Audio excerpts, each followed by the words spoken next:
Est-ce que tu comprends la langue arabe? Aimerais-tu découvrir une méthodologie d'apprentissage spécialement conçue pour les non-arabophones? Aimerais-tu trouver des frères ou des sœurs qui cherchent également à maîtriser la langue arabe afin de vous entraider dans cette noble quête? Cela est désormais possible avec l'Institut Islami. Alors rejoins-nous.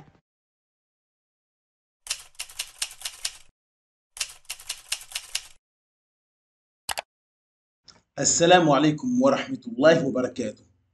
Dans cette nouvelle vidéo, nous allons voir ensemble la distribution de la zakat.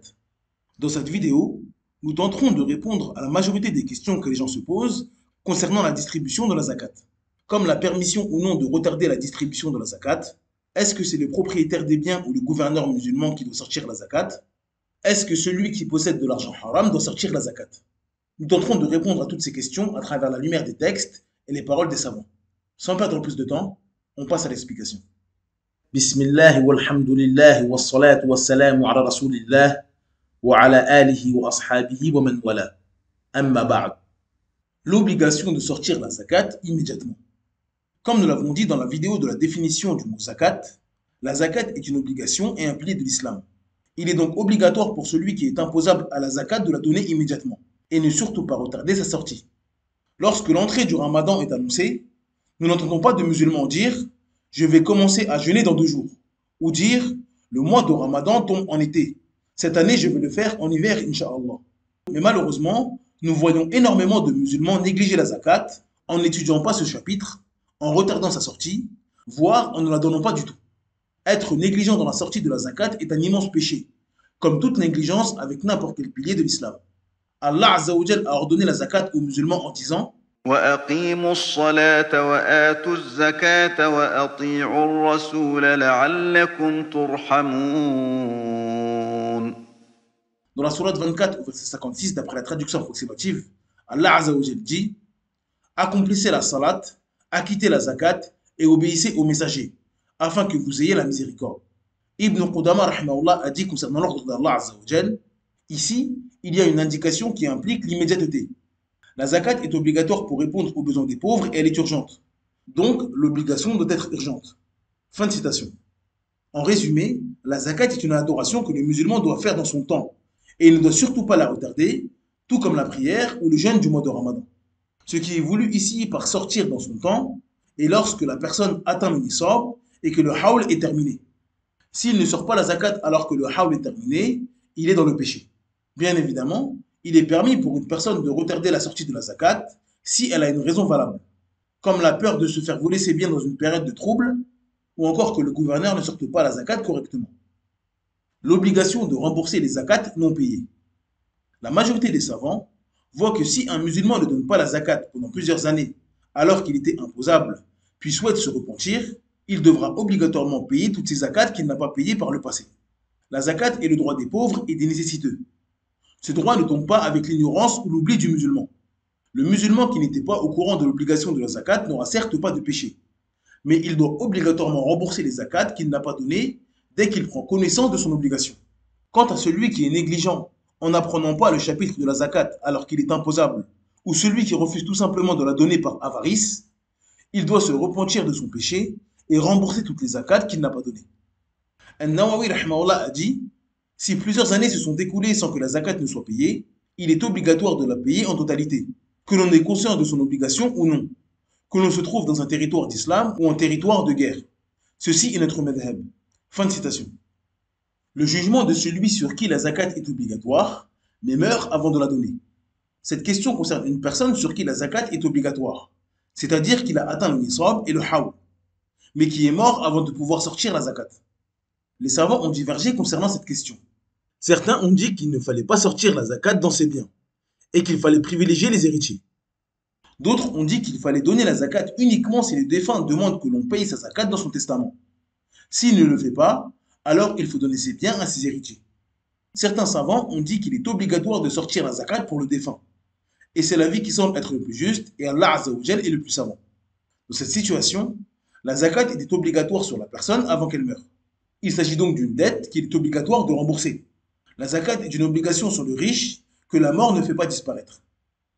Doit-on sortir la zakat dans les biens de l'enfant et du fou?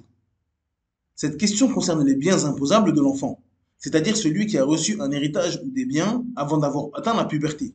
Ou encore le fou, c'est-à-dire celui qui a des biens et qui perd la raison pour quelque raison que ce soit. Les savants ont longuement divergé concernant cette question. Cette divergence est due à l'absence de hadiths clairs sur la question, ainsi que les différentes compréhensions que les savants ont eues vis-à-vis des hadiths généraux sur le sujet. Certains savants ont dit que le fou et l'enfant ne doivent pas sortir la zakat. Ils se basent sur le hadith de Aïcha radiallahu anha. D'après Aïcha radiallahu anha, le prophète sallallahu alayhi wa sallam a dit: la plume a été levée pour 3 personnes. Pour la personne qui dort jusqu'à ce qu'elle se réveille, pour le petit jusqu'à ce qu'il grandisse, et pour le fou jusqu'à ce qu'il retrouve la raison. Pour eux, ce hadith est la preuve que les péchés et les obligations sont levés sur le fou et l'enfant, et donc nous ne pouvons pas leur obliger à sortir la zakat. D'autres savants voient qu'il est obligatoire pour le fou et l'enfant de sortir la zakat. Ils se basent sur le hadith de Mu'adh ibn Jabal. Mu'adh ibn Jabal anhu a dit: le messager d'Allah sallallahu alayhi wa sallam me chargea d'une mission au Yémen. Il me dit: tu vas te rendre chez les gens du livre. Quand tu seras parmi eux, invite-les à attester qu'il n'y a aucune divinité qui mérite adoration en dehors d'Allah, et que Mohammed est son messager. S'ils acceptent cette invitation, informe-les qu'Allah leur a prescrit 5 prières à accomplir le jour et la nuit. S'ils y consentent, informe-les qu'Allah leur prescrit une aumône qui sera perçue sur les riches parmi eux pour être dépensée aux pauvres parmi eux. S'ils se soumettent à tout cela, garde-toi de toucher à leurs biens et redoute l'invocation de l'opprimé, car rien ne s'interpose entre elles et Allah. Dans ce noble hadith, le prophète sallallahu alayhi wa sallam ne fait aucune différence concernant la zakat.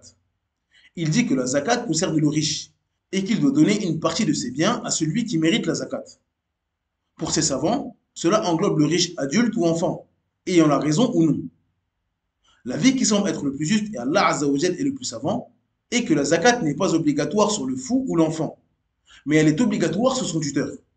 C'est-à-dire que la personne adulte et douée de raison qui s'occupe d'elle doit prendre de ses biens pour sortir la zakat à sa place. Car il s'agit ici d'un bien imposable qui atteint le nisab et le hawl. Il faut donc obligatoirement sortir la zakat dedans. Qui doit sortir la zakat? Le gouverneur ou le propriétaire des biens? Les savants sont unanimes pour dire qu'il est permis pour le musulman de sortir lui-même sa zakat dans les biens imposables cachés. Ce qui est voulu par les biens imposables cachés est l'or, l'argent ou la monnaie, car ce sont des biens que la majorité des gens ne voient pas. Ces biens sont cachés par les propriétaires et la majorité des gens ne peuvent pas savoir si telle ou telle personne a dépassé le nisab dans l'or ou l'argent. Il est permis pour le propriétaire par consensus des savants de sortir lui-même sa zakat ou donner son bien au gouverneur juste pour qu'il la distribue à sa place. Les savants ont divergé concernant la distribution de la zakat des biens apparents. Les biens imposables apparents concernent les animaux ainsi que les fruits et céréales, car il est possible pour la grande majorité des gens de connaître le nombre d'animaux que le propriétaire possède, et il en est de même pour les cultures. Certains savants ont dit qu'il est interdit pour le propriétaire de sortir la zakat dans ce genre de biens. La majorité des savants voient qu'il est permis pour le propriétaire de sortir sa zakat lui-même s'il le désire, ou de la donner au gouverneur juste s'il le désire. Et c'est cet avis qui semble être le plus juste, et Allah Azza wa Jal est le plus savant. En résumé, il est permis pour le musulman de donner ses biens au gouverneur juste s'il le souhaite, afin qu'il distribue la zakat à sa place, tout comme il lui est permis de sortir sa zakat lui-même. Le gouverneur doit-il prendre de force la zakat de celui qui refuse de la donner? Est-ce que le gouverneur doit prendre de force la zakat de celui qui refuse de la donner? La majorité des savants voient que le gouverneur musulman doit prendre la zakat de force à celui qui refuse de la payer par avarice. Et c'est l'avis qui semble être le plus juste, et Allah Azza wa Jal est le plus savant.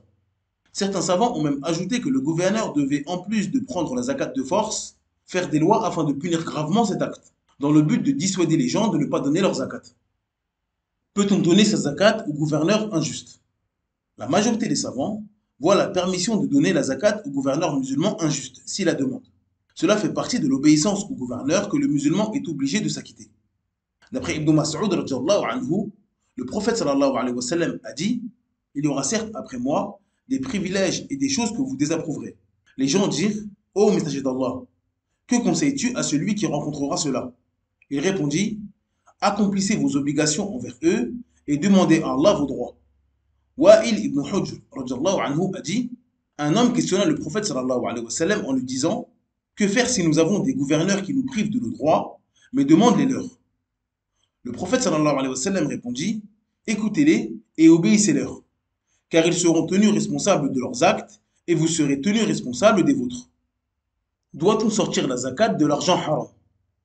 Avant de répondre à cette question, il est important de savoir ce qui est voulu par argent haram. Il faut faire la différence entre un travail ou une transaction haram qui vont aboutir à de l'argent haram et un travail ou une transaction halal où l'on fait des péchés à l'intérieur. Pour maîtriser cette question, il faut maîtriser la règle An-nahyu yaqtadi al-fasad. L'interdiction implique l'annulation de l'œuvre. Cette règle signifie que lorsque la législation interdit de faire quelque chose, celui qui viole cette interdiction verra son acte nul et haram, ainsi que tout ce qui découle de ce dernier. Exemple, l'islam nous interdit d'innover dans la religion. Celui qui fait une prière, une invocation ou un jeûne innové verra son acte annulé et haram.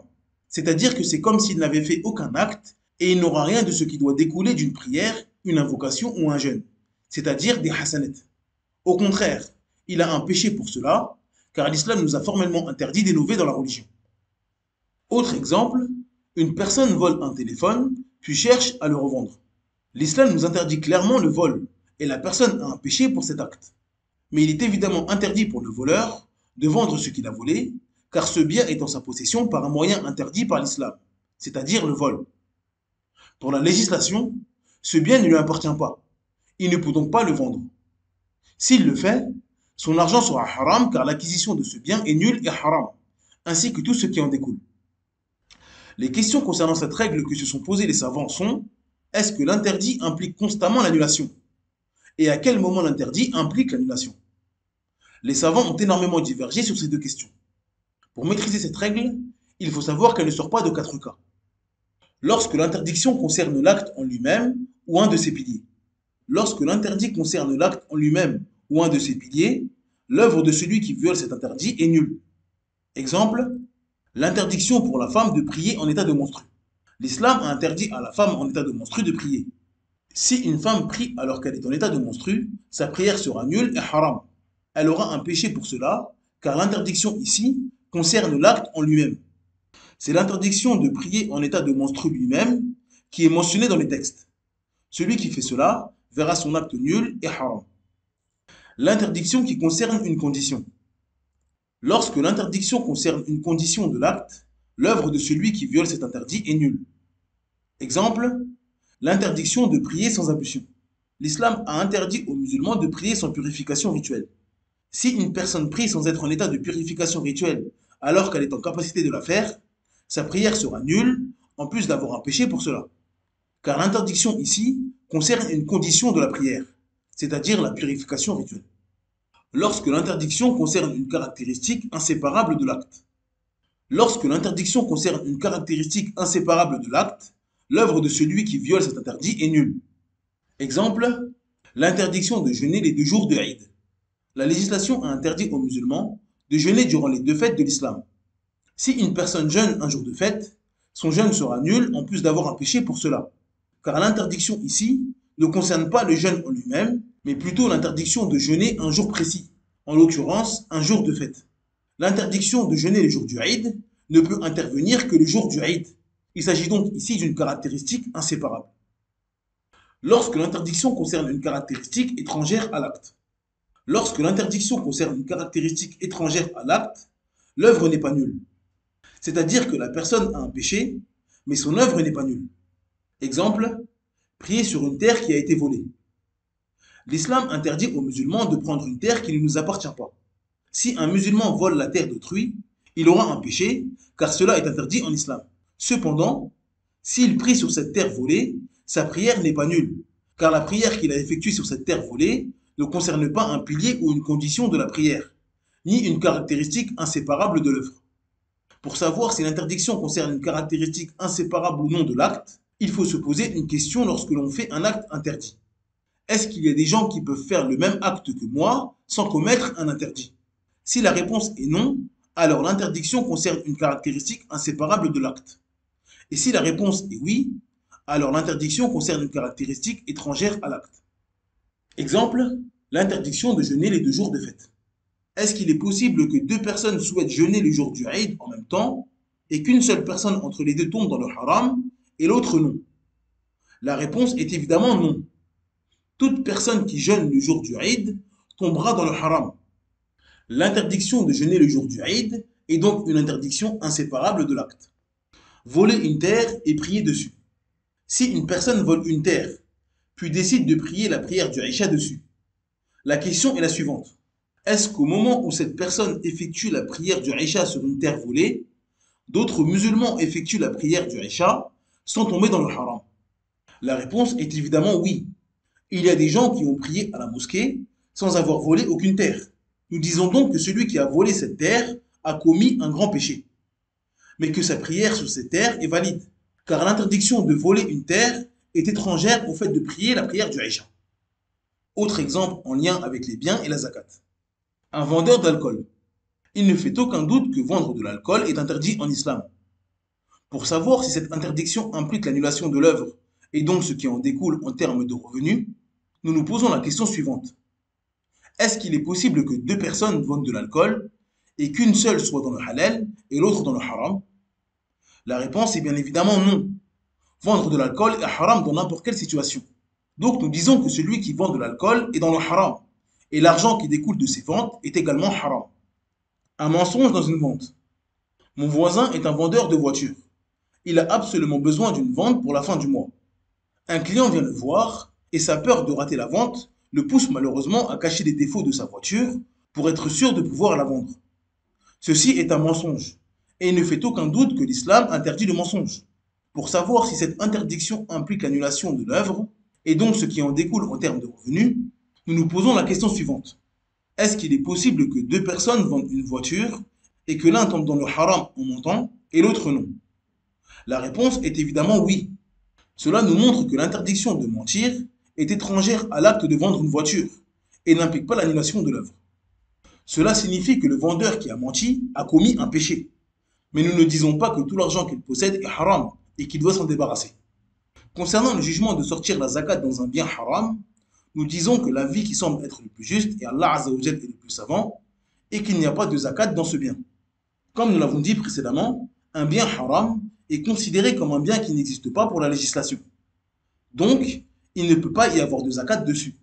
De plus, nous avons dit dans la vidéo de la définition du mot zakat, le lien est dans la barre de description, que la zakat est une purification, une bénédiction et une cause de richesse dans ce bas monde et dans l'au-delà pour celui qui accomplit cette immense adoration. Le fait qu'il n'y ait pas de zakat pour celui qui possède et mange des biens haram est donc un châtiment pour lui dans ce bas monde car il est privé de tous les immenses bienfaits de la zakat. D'après Abu Hurairah radhiyallahu anhu, le prophète sallallahu alayhi wa sallam a dit: certes, Allah exalté soit-il est tayyib et n'accepte que ce qui est tayyib. Et certes, Allah a ordonné aux croyants ce qu'il a ordonné aux messagers. Ô messagers, mangez de ce qui est pur et œuvrez pieusement. Certes, je suis parfaitement connaisseur de ce que vous faites.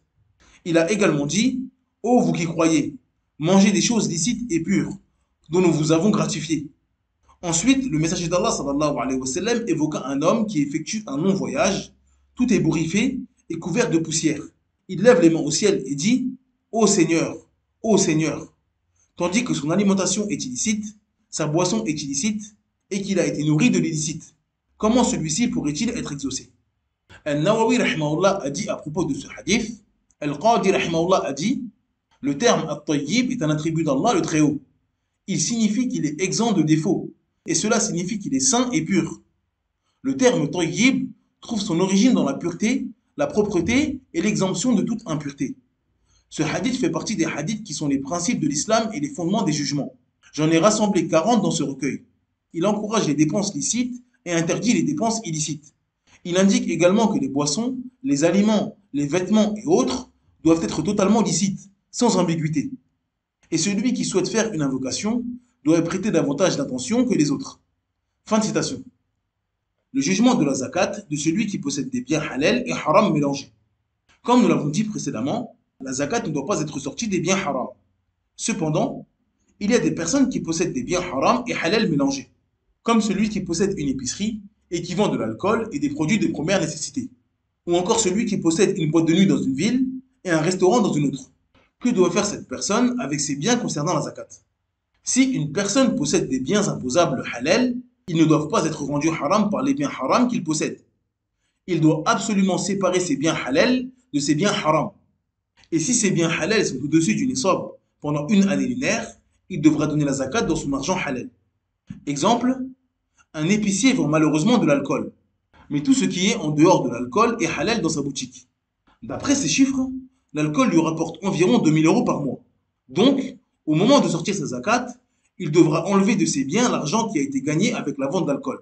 Après avoir fait cela, il regarde si son argent est toujours au-dessus du nisab et il sort sa zakat correctement.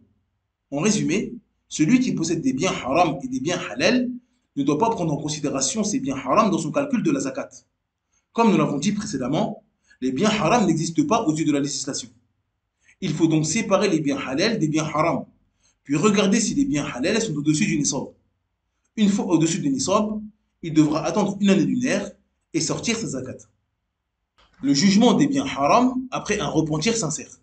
Cette question concerne celui qui a amassé de l'argent haram, puis qui se repent en Allah Azza wa Jal. Est-ce qu'il est permis pour lui de jouir de son argent après se repentir, ou doit-il s'en débarrasser?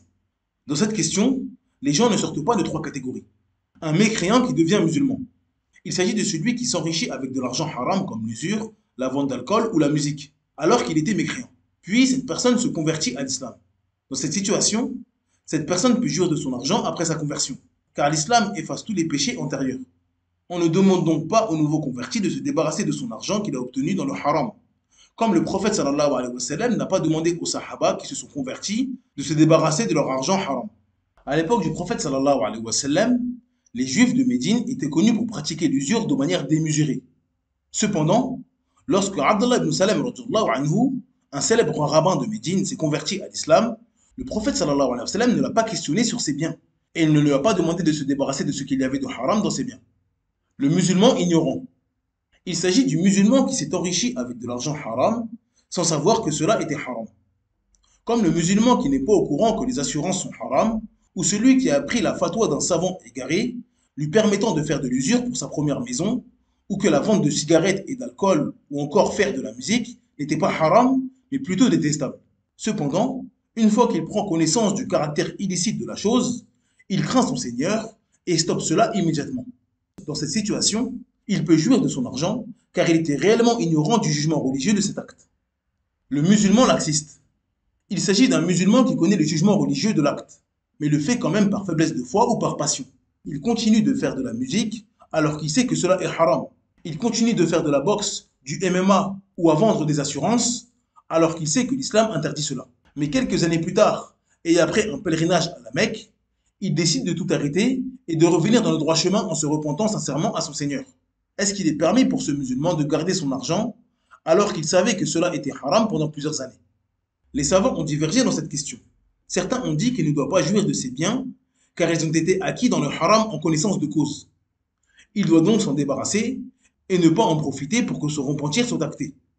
D'autres savants ont dit qu'il pouvait jouir de son argent car selon eux, tout comme l'islam, le repentir efface tous les actes antérieurs. Et c'est l'avis qui semble être le plus juste et Allah Azza wa Jal est le plus savant. Si on regarde le cas du converti, on s'aperçoit que celui du repenti est similaire et donc il ne faut pas donner un jugement différent entre les deux. Le mécréant était dans l'égarement et il a fait de l'argent haram tout comme le musulman désobéissant. Mais son islam a effacé tous ses péchés et lui a permis de jouir de son argent tout comme le repenti. De plus, les savants disent que si nous mettons comme condition de se séparer de tous ces biens afin de rentrer dans l'islam, la grande majorité des gens riches attachés à leur argent et leur mode de vie ne rentreront jamais dans l'islam. Mais cette cause est également présente pour le musulman désobéissant. Beaucoup parmi eux vont malheureusement continuer dans leur égarement si on conditionne qu'ils se séparent de tous leurs biens pour que leur repentir soit valide. C'est pour cela que nous disons qu'il ne faut pas différencier le cas du converti à l'islam de celui du musulman laxiste qui se repent. Quant à ceux qui disent que la différence entre les deux est la science, c'est-à-dire que le mécréant ne savait pas que cet acte était haram, tandis que le musulman était au courant, nous répondons qu'il est très probable qu'un mécréant vienne nous voir en nous disant « J'ai fait fortune dans la vente d'alcool ou la vente de porc, et je sais qu'en islam cela est interdit.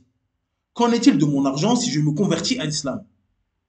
Dans cette situation précise, nous lui répondrons que son argent est à lui et qu'il pourra l'utiliser comme il le désire, car l'islam efface tous les péchés antérieurs, malgré sa science concernant l'interdiction de la vente d'alcool et de porc en islam. Nous voyons donc ici que la science n'a pas de lien avec le fait de lui autoriser à utiliser ses biens. Aussi, il est très important de mentionner que cela ne concerne pas les biens que la personne ne possède pas en réalité, comme celui qui a volé le bien d'autrui ou arnaqué quelqu'un. Dans cette situation, Cet argent ne lui appartient même pas aux yeux de la législation. Il est donc obligatoire pour lui de rendre ce bien, même s'il se convertit à l'islam ou se repent sincèrement. Il y a également un point à aborder concernant ce genre de questions sensibles. Certaines personnes vont prendre comme argument la parole, dire que l'argent de cette personne devient licite, c'est les pousser à continuer dans le haram. Nous répondons à cette parole pleine d'ignorance que l'islam est la religion d'Allah Azza wa Jal et qu'il n'est permis à personne de donner des jugements religieux avec ses passions. Il est obligatoire pour le musulman d'adopter un avis en se basant sur des preuves. Une fois qu'il a les preuves en sa possession, il adopte cet avis en pensant que cela est la vérité. Il n'y a évidemment aucun mal à adopter l'avis que l'argent de cette personne est haram, si les preuves des savants de cet avis vous ont convaincu. Nous disons même à celui qui est dans cette situation qu'il est mieux pour lui qu'il se débarrasse de son argent s'il le peut. Cela lui permettra de sortir de la divergence. Mais si nous commençons à utiliser ces paroles vides comme des arguments, nous allons commencer à donner des jugements religieux avec nos pensées et nos idées. Nous allons dire que celui qui boit de l'alcool est mécréant. Et si une personne vient nous dire que cela n'est pas de la mécréance, mais un grand péché, nous lui dirons, en ne rendant pas cette personne mécréante, tu le pousses à continuer à boire de l'alcool.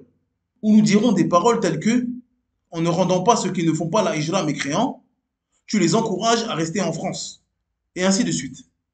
Il est donc primordial pour le musulman de s'accrocher aux textes et aux règles posées par les savants de cette religion, et ne surtout pas suivre ses passions et ses idées. Cette vidéo est maintenant terminée.